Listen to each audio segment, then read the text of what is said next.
In this first value video, I'm going to share a tool that I created that helps bring the invisible emotional realm and make it visible, allow you to see what's going on the inside. So this SOS indicator, or solving our stress indicator, came from my own personal healing process around the suicide of 3 boys recently. So I've brought about this solving our stress indicator as sort of like a phoenix that came out of the ashes of a crisis. So out of every crisis comes an opportunity, and I'd like to talk about that more when we get to the solving our stress indicator. My name is Donovan Dreyer, and welcome to 3 common mistakes that moms of teens make that keep them feeling distant, disconnected, and worried that they won't know how to reconnect. All right, thank you for showing up. This is the big job. Like 80% is simply just showing up. 80% of success is simply showing up. So I thank you for being here tonight. And hey, you're more than halfway there. So this first video in the series of 3, and we're going to count down 3 to 2 to 1. So we're looking at these different common mistakes that leave parents disconnected and distant and wondering if they can ever reconnect again. This very first one is reactive mode. So reactive mode is basically this inability to do anything but just jump to a conclusion and just kind of snap into action. And before thinking, you're just flying off into action. So that's reactive mode. And the deal with reactive mode is you've got so many things coming fast and furious in life, and you just, want to make an accurate assessment. You don't. You kind of kick yourself, of course, as a parent, and we don't want to set ourselves up for any fresh guilt or regrets in life. And so comprehending what's really going on is fundamental to the resolution of any problem, and just that reactive mode prevents that. We just keep repeating the things that we've done in the past or in the heat of the moment. It's just so hard to figure out what to do when those times are just with the intensity. Like the teenagers can throw out something intense at you, and it's basically just a test. Let's see if you can bring the goods. I know they're not consciously putting these tests out there, pushing these buttons. Sometimes it feels like they are, and maybe sometimes they are, I have to admit. I wouldn't put that past a teenager. But, it's really coming back to what you're doing. This is kind of going to be the theme of these first 3 videos, is that it's really your parenting skills, and that value of parenting is so critical and important. And, your valuing of parenting starts with making your parenting better. So that's what we're going to talk about. And this first video is reactive mode, and we're gonna have an indicator to take a look at that. So let me tell you my story. I have done a lot of things in life out of just loving to solve a complex challenge. Sometimes I get defeated, and we all get defeated. But right now I feel like I've got so much wisdom to share, that there are so many parents. I really value parenting, and I want others to value parenting. I know I can't do it alone, but after my 14 years, I've really discovered that parenting is where it's at. You are the solution, which is really cool. I know we all feel a part of the problem. We all feel so helpless at times. The talking heads are saying we've got so many questions and no answers. So let me tell you a little bit about what's beyond the answers, I guess. So what I've discovered is that the wisdom is coming from this ability to expect the unexpected, to be able to think on your toes and adapt to any situation, and really just be committed to finding resolution no matter what you come up with, and no matter what a teenager throws at you. So going back, I've always loved solving complex challenges, or I just can't stand when I'm stuck. Really, I want to push through and figure things out, and it's just a frustration for me. I think that to just be left with something that I can't figure out. So going way back, there was a time when I didn't know what I wanted to do myself, and I was 18 years old, and I went off to Western Michigan University and decided to be a pilot. That was like a really cool challenge to take on, and flying through the air seemed like a really awesome thing to do. So that's what I did. I went for it, and I conquered that challenge. And I also conquered the challenge of graduating through college. I was the first person in my family to do that, so that was an awesome thing. And then from there, I just discovered there was something that they had that I didn't. Like, it was passion, like a real excitement. They could pick out a red dot in the sky and tell me that was a Piper 442 or a Cessna 152, whatever it was. And I just didn't have that level of passion. But I wanted that. I wanted to have whatever it was that they were wired to do, was clearly flying. I wanted to find out what I was wired to do. And so this process of self-discovery became a huge challenge and puzzle for me that I've been doing ever since. But there was a time when I was about 28, 29 years old when we were sitting on the couch, my wife and I, and we discovered, look, my gift is working with people. And I went off and started doing some informational interviewing. And then, lo and behold, Columbine happened. And that was the time when I said, this is it. This is the puzzle I need to solve.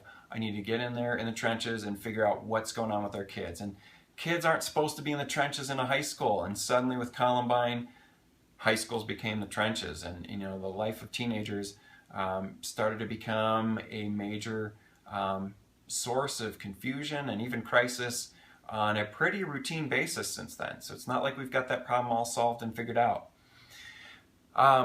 So then I went to Eastern Michigan, got my degree, and I was not ready for 9/11 and our quarterback taking his life in my first 2 months of school, but that's what I got. And so we had to find a way to push through, and we created a process that allowed us to process and create closure for what we were going through as a community at the time. That was called Peace Circles. So really started to kick off my love for innovating and creating new things.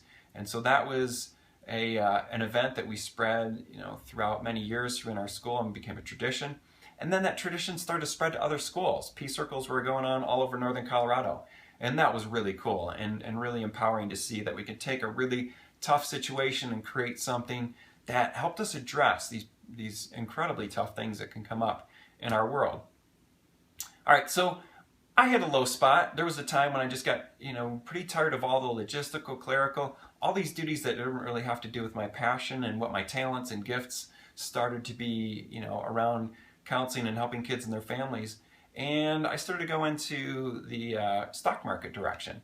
And there was this big competition, year-long competition, where you could, write up some ideas at night and send it off, and they started to gauge how you did with your stock picking. And so there was a year-long competition with Zach's in 2007. I ended up finishing second place in the country. And then from there, I took a kid through our DECA program and had him finish second in the country with stock picking for DECA. So I really had a lot of ability to understand and then even teach the stock market area. And I was on the fence for a while. Like, that was really a possibility for me to move in that direction. But ultimately, the theater shootings and Sandy Hook and these other things just kept pulling me back and saying, get off the fence. Lots of people can trade in the stock market, and it's just not as meaningful as the gifts, talents, and expertise and wisdom that I was developing for teenagers and their parents and families. And so now I'm at a point where I just want to spread that as far and wide as I can. We had a crushing blow to our community recently, and that's where the Solving Our Stress indicator came from. So enough about me. Let's talk about this tool, Solving Our Stress, to help you figure out how to really quickly assess how you're doing on the inside, get a visual for this emotional realm, teach your kid, your teenager, how to use this same visual for themselves and then also with their peers. So let's get to that next.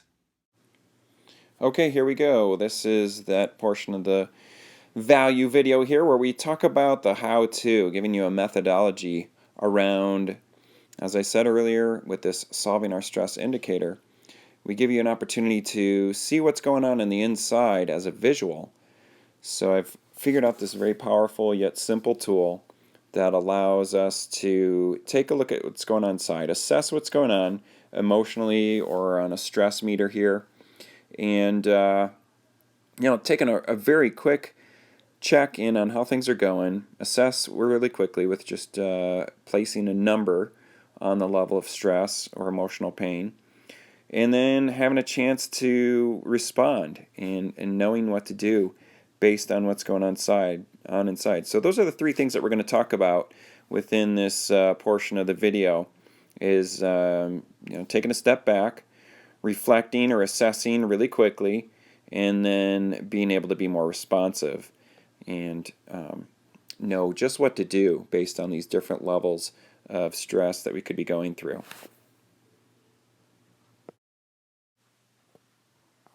All right, so now what we have on the chart is a label for each of the sections, and then also some time frame across the bottom with days. So the lower level is self-care. So this level is where I have students fill out those things that help them just looking out for themselves and the beneficial things like reading or going for a run or taking a nap, whatever it might be to reduce stress. And then you've got the middle level, which shows the family and friends is typically what kids come up with, and I've even had pets. So they list off on the left-hand side. I leave a little bit more room, and I use a whiteboard for this, and they start talking about the support that gets, once it gets beyond their own self-care and they need a little help from their friends, so to speak, then this is what this middle level is. All right. And the way this works in practice is I actually draw this up on my whiteboard, and I simply ask kids where they are on this 0 to 10 scale. And they can also tell me where they were yesterday and maybe the day before. So now we add what's needed in this beneath the yellow zone. So if you're beneath the yellow zone, you really don't need anything besides your own self-care. Whatever you're doing to help yourself out is doing the trick. And so that's the only thing circled so far. The only real requirement is some self-care here. So it's pretty common to cross that threshold into needing a little help from your friends, and this is pretty regular routine everyday life where we have a balance of helping ourselves out and also requiring a little extra help. And family and friends is just pretty much parents, brothers, sisters, good friends, and could be teachers even, coaches. So this is all basically regular everyday stuff. So you're starting to see when you are moving up on this scale that we're now coming up on a territory that might be a little bit more of an issue. So we'll come to that next.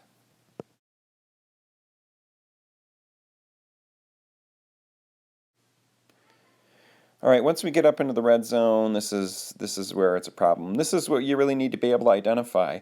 And I don't have any problem with the people I've been seeing identify this area. And if somebody's up in this area, this red zone, they know they're there. And it's really cool to have this visual to know that this is the state of, what's going on inside with emotions and stress. So this is where that expert help is needed. You need something beyond your family, friends, and even your parents in some cases. You need that wise advisor, somebody who's maybe got some professional experience like a therapist, maybe a pastor. So this is the major threshold. We don't want to get up into this area and just stay there without getting some serious help. And that's sometimes needed in life, and it's important to just go get the help that's needed and to recognize that there's different levels of support. We can support ourselves, we can get support from family and friends, but at some point when a big threshold's crossed, then you really need to know what to do. So not only is it assessing, as you start to see this theme here, it's not just assessing what's going on the inside, but even more importantly, it's figuring out just what you do under these different circumstances, psychologically or emotionally. All right, and so I just drew up these teenage boy emoticons. It's, from my experience over the years, it's the boys that are tougher to read, and they're also less likely to get that help that they need. Obviously, they have their self-care like everybody does, and obviously they've got their family and friends like everybody does. But sometimes they're a little bit harder to read, so these faces aren't significantly different. All right, here's where it gets a little trickier. Sometimes guys won't give you a clue. You can see smiley faces across the board. We got one version of the boy emoticon here. I was talking to one of our students and he came up with something brilliant. So what this brilliant student came up with is that we can just take a chance and guess. Every once in a while when somebody says that they're doing fine, you can just say, you know what, you say that all the time and I just, I've got a little bit of time to chat or hang out, so how are you really doing? And that just opens the door. Of course, somebody could keep up their mask anyway, but just letting somebody know that you're there for them is huge. And even if they don't let their guard down, they at least know that there's somebody out there that would take the time out to just care, even if it's looking like a good day. Obviously, when people are melting down in tears, there's a lot of people that can come to the rescue and respond to that. But when there's just all smiles, sometimes people just don't reach out enough. And so that's the thing the kid came up with is you can ask this second layer question after you say, how you doing? And they say fine, and they look like they got a smile on their face. You can say, hey, how are you really doing? And that really can open the door. So I really loved what that student came up with. And as I said, this is a developing tool, but it's been powerful already.